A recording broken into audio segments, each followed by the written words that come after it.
សួស្តីមួយជាទីស្រឡាញ់វីដេអូនេះគឺបង្ហាញនៃការរៀបចំអវ៉ាន់ចេញទៅខាងសហរដ្ឋអាមេរិកជូនបងសុភាឡាយនៅខាង Washington ជាមួយនឹងប៉ាន់អាវស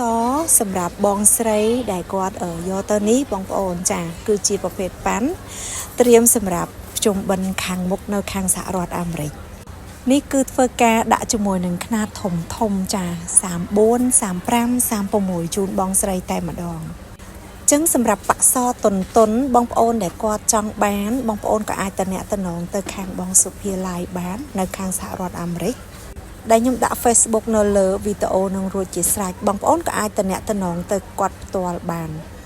សម្រាប់អាវសដែលបងឃើញគឺជាប្រភេទប៉ាក់ដែលតុនស្ងួតពាក់អត់មានផលរមាស់ឬក៏ស្គៀបរំខានបងឡើយអរគុណបងស្រីដែលមានទំនុកចិត្តខ្ពស់លើហាងលីណាចាតែងតែឲ្យពេកនាងខ្ញុំឬក៏ហាងខ្ញុំរៀបចំជាមួយនឹងអាវសឈុតពណ៌រហូតមកជូនពរបងស្រីមានសុខភាពល្អសម្រាប់កាន់តែស្អាតជាពិសេសអតិថិជនកាន់តែច្រើនសម្រាប់ម៉ួយដែលគាត់ចង់បានជាមួយនឹងអវ៉ាន់យុទ្ធលក់វិញឈុតអាវសឈុតពណ៌បងប្អូនក៏អាចឆាតចូលទៅក្នុង page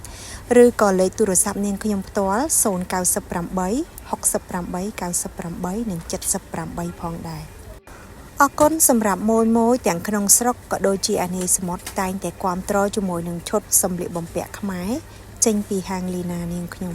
អរគុណច្រើន